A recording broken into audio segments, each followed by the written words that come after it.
Have you ever shown up to work so exhausted you could barely keep your eyes open? You had no choice but to push through?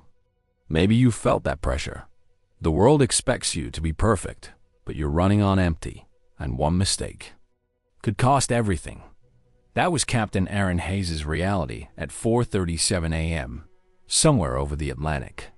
She'd been flying back-to-back missions for days, her eyelids heavy, her mind foggy, and her crew quietly doubting if she could handle another hour in the cockpit.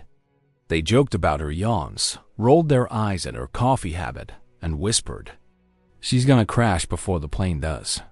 But what if, in the darkest hour, the unthinkable happened? What if every engine on your aircraft failed at 30,000 feet, and you were the only one who could save everyone on board? Would you freeze? Or would you find a way to land when no one believed you could? The cockpit was silent except for the warning alarms. Erin's hands shook as she scanned the dead instruments, adrenaline fighting with exhaustion. She remembered every insult, every doubt, every time they'd laughed at her for being the tired one. Now, with 200 souls in her care and nothing but darkness below, Erin had one chance to prove them all wrong. You're going to want to see what happens at 5:02. Trust me. Asterisk. The cockpit lights glowed softly, painting Captain Erin Hayes' tired face in shades of blue and amber. Outside, the world was endless black. The only movement, the slow blinking of navigation lights on the wing. The hum of the engines was usually comforting, but tonight it seemed to drone in time with her exhaustion. Erin had always been the one who pushed herself further than anyone else. She was the first in her class to solo, the youngest to make captain, and the only woman on her squadron's long-haul rotation. She wore her ambition like armor, but lately, that armor had started to crack. It started small. A few extra shifts. A couple of red-eye flights, a promise to cover for a friend. She'd told herself she could handle it, just one more mission, just one more night. But the fatigue crept in, slow and relentless, until her bones ached and her mind felt wrapped in cotton. Her crew noticed. First Officer Grant, a stickler for rules and rest, had pulled her aside after their last landing. "You're burning the candle at both ends, Erin. You need sleep. We can't afford mistakes up here." She brushed him off with a tired smile. "I'm fine, Grant. I've got this." But the whispers grew. The flight attendants joked about her zombie walk down the jet bridge. The ground crew started double-checking her pre-flight checks. Even the passengers seemed to sense her exhaustion, glancing nervously at her as she greeted them at the door. Erin tried to ignore it, but doubt gnawed at her. She set 3 alarms every night, drank coffee by the gallon, and recited emergency procedures under her breath. She knew the manual backwards and forwards, but she couldn't shake the fear that she was one bad night away from disaster. Tonight, as the plane soared over the Atlantic, the fatigue was worse than ever. She blinked hard, fighting to keep her eyes open. Grant watched her from the co-pilot's seat, concern etched on his face. "You sure you're good to fly, Cap?" he asked quietly, careful not to let the intercom pick up his doubt. Erin forced a smile. "I'm good, just tired." He didn't look convinced, but he let it go. The rest of the crew settled in for the long haul, hoping that Erin's reputation would carry them through. But in the galley, the whispers continued. "She's running on fumes," one attendant muttered. "What if something goes wrong?" The mechanic who'd checked the plane before takeoff had noticed the dark circles under Erin's eyes. "You need a nap, Captain?" He'd joked, not unkindly. She'd laughed it off, but the words stung as the hours crawled by. Erin's mind drifted. She thought of her father, a pilot who taught her to fly in a battered Cessna, who'd always said, "The sky doesn't care if you're tired, kid. It'll chew you up if you're not sharp." She thought of her mother, who'd worried every time Erin left for a flight, who'd begged her to slow down, to take care of herself. She thought of the little girl in 1-4 clutching a stuffed bear. Eyes wide with wonder as she watched the clouds roll by, Erin knew what was at stake. She knew that every person on board was counting on her, that there was no room for error at 30,000 feet. But the doubts kept coming. The crew's skepticism, the passengers' nervous glances, her own reflection in the cockpit window, all of it pressed down on her, heavy as the sky itself. And then, as if summoned by her fears, the first warning light flickered on. A low, insistent beep echoed through the cockpit. Erin snapped to attention, adrenaline cutting through her fatigue. She scanned the instruments, heart pounding. Engine 2's losing pressure. Grant said, his voice tight. Erin's hands moved automatically, running through the checklist, but her mind was racing. Was this her fault? Had she missed something in her exhaustion? The beeping grew louder. Another light flashed, then another. Grant's eyes met hers, wide with fear. Cap. Erin swallowed hard, forcing herself to focus. We've trained for this. We can handle it. But as the alarms multiplied and the engine sputtered, Erin knew this was no ordinary emergency. That this was the moment everyone had feared. The moment when the sleep-deprived pilot would have to prove, once and for all, whether she was up to the challenge. And as the engines died, one by one, Erin realized that the only thing standing between her crew and disaster was her own exhausted will. The cockpit was a battlefield of alarms. Red lights flashed on every panel, warning tones overlapping in a shrill, urgent chorus. Erin's hands tightened on the yoke as she scanned the instruments, her mind fighting through the fog of exhaustion. She saw at Engine 2's pressure dropping, then Engine 1's temp spiking. Grant's voice was tight and clipped. Cap, we're losing both engines. For a split second, time seemed to freeze. The doubts, the jokes, the whispers, she's gonna crash before the plane does, all echoed in Erin's mind.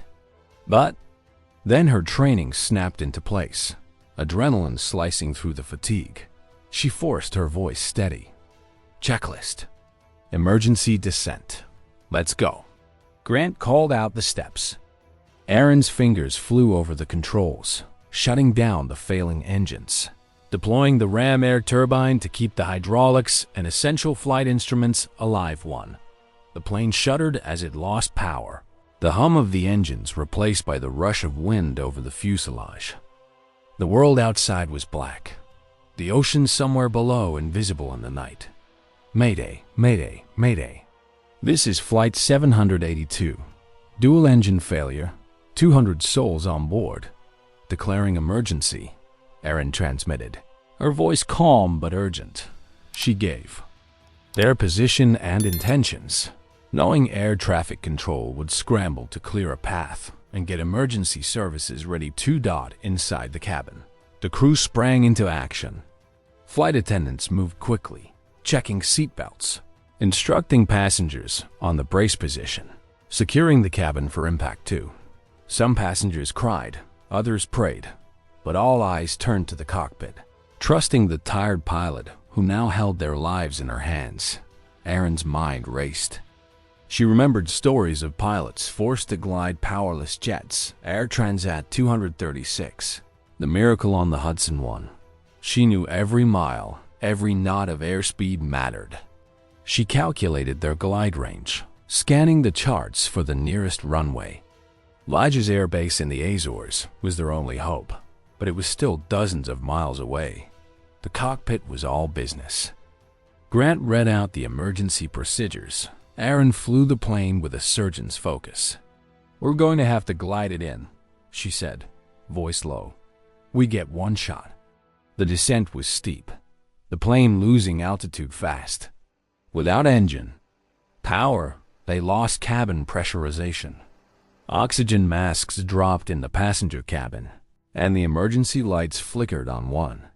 Erin kept her eyes locked on the instruments, fighting the urge to let panic in. She could hear her father's voice. The sky doesn't care if you're tired, kid. Stay sharp.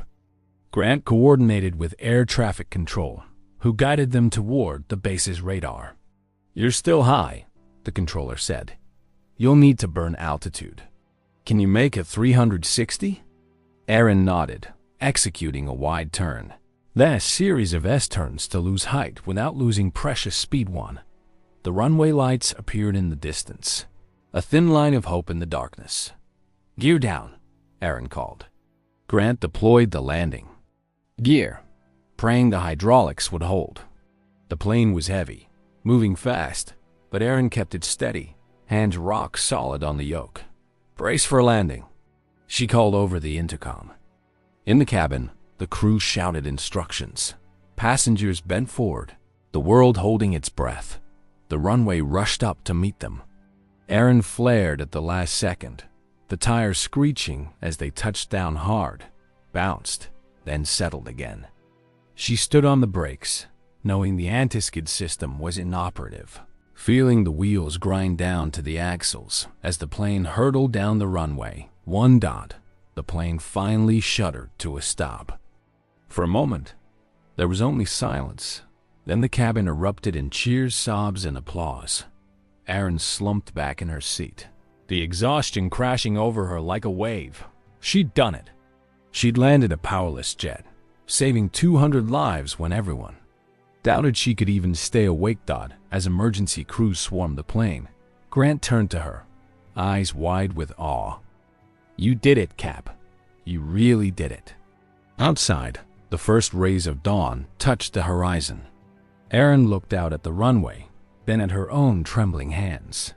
She remembered every joke, every doubt, and felt something new, a fierce, quiet pride.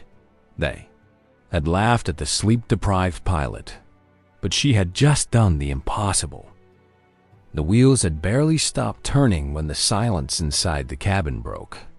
It started as a gasp, then a single sob, then a wave of applause that swept through the rows of seats. Some passengers wept openly, clutching loved ones. Others simply stared in disbelief at the dawnlight filtering through the windows, as if waking from a nightmare. In the cockpit, Erin Hayes sat motionless, hands still gripping the yoke, her breath coming in shallow bursts. Every muscle in her body ached with exhaustion and adrenaline. She could hear Grant beside her, his voice shaky with awe. "You did it, Erin. You brought us home." She let her head fall back against the seat and closed her eyes for a moment, letting the reality of what she'd accomplished sink in. The alarms were silent now, replaced by the distant wail of sirens and the thrum of emergency vehicles racing down the runway. She could see the flashing lights through the cockpit windows, a surreal parade of fire trucks, ambulances, and airport security vehicles converging on the aircraft. Grant squeezed her shoulder. "We should run the shutdown checklist." Erin nodded, forcing her hands to move through the familiar motions. Battery off, avionics off, fuel levers cut. The cockpit fell into a quiet hush, broken only by the soft clicking of cooling instruments. The radio crackled. "Flight 782, this is Lige's ground. Emergency crews are at your door. Are you able to evacuate?" Erin pressed the mic. "Affirmative." "No fire, no smoke. We'll hold for stairs and medical." She turned to Grant. "Let's check on the cabin." They stood, legs shaky, and opened the cockpit door. The sight that greeted them was unforgettable. Passengers hugging, crying, some kneeling in the aisles in prayer. The flight attendants, faces streaked with tears, were already moving through the rows, checking for injuries and reassuring the frightened. Chief Purser Linda caught Erin's eye and rushed forward, throwing her arms around her. "You saved us," she whispered fiercely. "You saved all of us." Erin hugged her back, overwhelmed. "You kept them calm." That made all the difference. The first responders arrived, opening the forward door and setting up stairs. Medics streamed in, checking passengers for injuries, helping the elderly and the shaken down the steps and onto the tarmac. Some passengers stopped at the cockpit to thank Erin and Grant, their voices trembling with gratitude. a little girl in a pink jacket clutched a stuffed bear and looked up at Erin with wide eyes. "Are you the pilot?" she asked. Erin knelt down, smiling through her exhaustion. "Yes, I am." "Did you land the plane with no engines?" "I did." The girl's face lit up. "You're a superhero." Erin laughed, tears springing to her eyes. "Not a superhero, just someone who didn't give up." As the last of the passengers left the plane, Erin and Grant walked down the stairs into the cool morning air. The tarmac was alive with activity: emergency crews, airport officials, news cameras already setting up beyond the security fence. Erin blinked in the bright light, feeling both exposed and strangely invincible. Inside the airport terminal, the crew was ushered into a private room. Airline officials, investigators, and medical staff crowded in, peppering Erin with questions. "How did you manage to glide? What was your thought process? Did you ever think about ditching in the ocean?" Erin answered as best she could, her voice steady but her mind replaying every second of the descent. She described the moment the engines failed, the calculations she made, the way her training and instinct had taken over. One investigator, a grizzled veteran of dozens of crash inquiries, leaned forward. "Captain Hayes, you understand you just pulled off one of the most difficult feats in aviation. How did you stay so calm?" Erin hesitated, searching for the truth. "I wasn't calm. I was terrified, but I knew I had to focus. There were 200 people counting on me. I couldn't let them down." Grant chimed in. She never lost her head, not for a second. The airline's chief pilot, who had flown in on the first available jet, shook Erin's hand. "You saved the company's reputation tonight, Captain, and a lot of lives. We're proud to have you in our colors." But not everyone was so quick to praise. A senior executive, eyes narrowed, asked, "Why were you so tired, Captain? Was fatigue a factor in this incident?" Erin met his gaze, unflinching. "Fatigue is always a factor, but I followed protocol. I was fit to fly, and when the engines failed, I did my job." The room was silent for a moment. Then the chief pilot spoke again. "We'll review the logs, but right now, let's focus on the fact that everyone is alive because of Captain Hayes and her crew." In the crew lounge, the flight attendants gathered around Erin. Linda, the chief purser, squeezed her hand. "We all doubted you, Erin. I'm sorry. I thought you were too tired. I thought we'd never make it." Erin shook her head. "You kept them calm. That's what mattered." Another attendant, Mark, said quietly, "I told a passenger you were the best pilot I'd ever flown with, even when I wasn't sure I believed it. I do now." Grant, her first officer, sat beside her, rubbing his eyes. "I've never seen anything like that. You flew that plane like you were born for it." Erin smiled, the weight of exhaustion finally beginning to lift. "I just did what I had to do." The crew fell silent, each lost in their own thoughts. They knew they'd been part of something extraordinary, something that would be talked about in training sessions and safety briefings for years to come. In the terminal, passengers gave interviews to waiting reporters. Some described the terror as the engines failed, others the calm of the crew and the miracle of the landing. A businessman from Seat 2 had told a local news crew, "I was sure we were going into the ocean." But the pilot, she never sounded scared. I'll never forget her voice. A mother hugged her daughter tightly, tears streaming down her face. "She saved us. She saved my little girl." Social media exploded with praise. Hashtag Miracle Landing trended worldwide. Photos of Erin, exhausted, but smiling, were shared thousands of times. People debated whether she should be given a medal, a promotion, or her own airline. But Erin avoided the cameras. She found a quiet corner in the terminal, sat down, and finally allowed herself to feel everything: the fear, the relief, the pride, and the bone-deep weariness. The airline arranged hotel rooms for the crew and passengers. Erin was offered a suite, but she chose a simple room by herself. She called her mother, voice shaking, and told her everything was okay. Her mother cried. "I knew you could do it, baby. I never doubted you." Erin smiled through her tears. "I doubted myself, but I couldn't let them down." That night, she slept for the first time in days a deep, dreamless sleep. The next morning, she woke to a knock on her door. It was Grant, holding 2 cups of coffee. "Thought you could use this," he said, handing her a cup. She laughed. "I think I'll switch to decaf for a while." They sat together in silence, watching the sun rise over the Atlantic. Back home, Erin was called into the airline's headquarters. She was given a standing ovation by her peers. The CEO presented her with a medal for valor and a plaque commemorating the flight. But the most meaningful moment came when a little girl from the flight, the one with the stuffed bear, ran up to her in the lobby. "Are you still tired?" she asked. Erin knelt down, smiling. "Not anymore." The girl hugged her fiercely. "You're my hero." Erin hugged her back, tears in her eyes.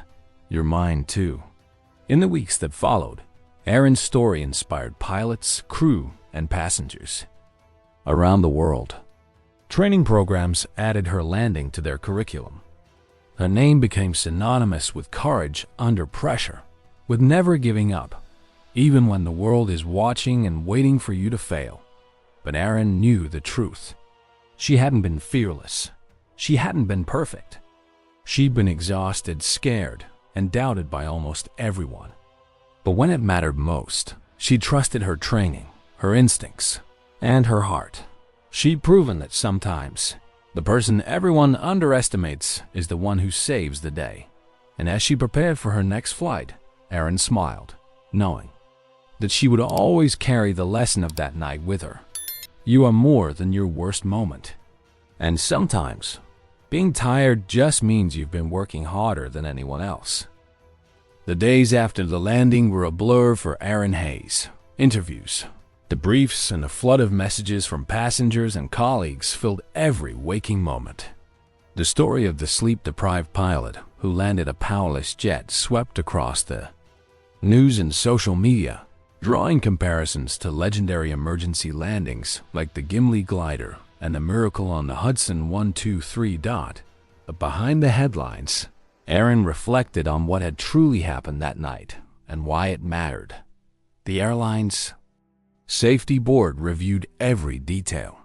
They found no fault in Erin's actions.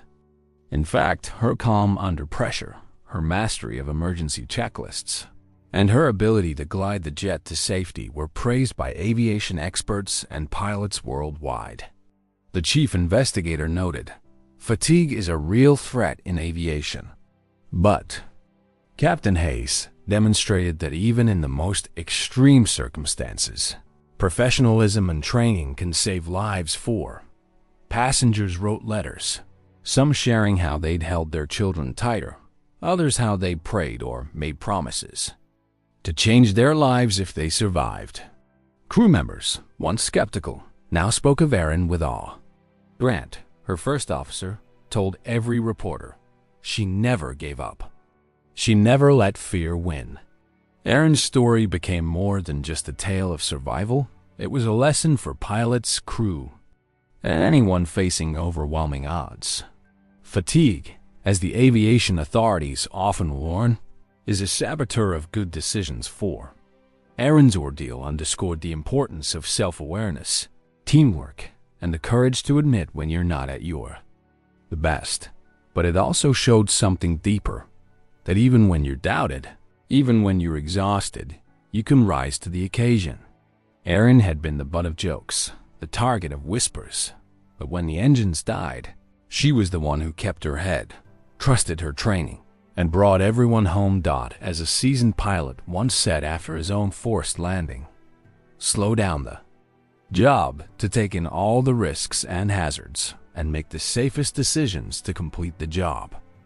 Erin's story echoed that wisdom. When everything is on the line, focus, preparation, and calm are your greatest tools. Erin returned to flying, but she never forgot the lesson of that night. She spoke at safety conferences, sharing her story to remind pilots and crew everywhere. Never underestimate the dangers of fatigue. Trust your training, but also trust your instincts. Support your team, because when the unthinkable happens, you need each other. And to everyone, not just pilots, her message was clear. You are more than your worst moment.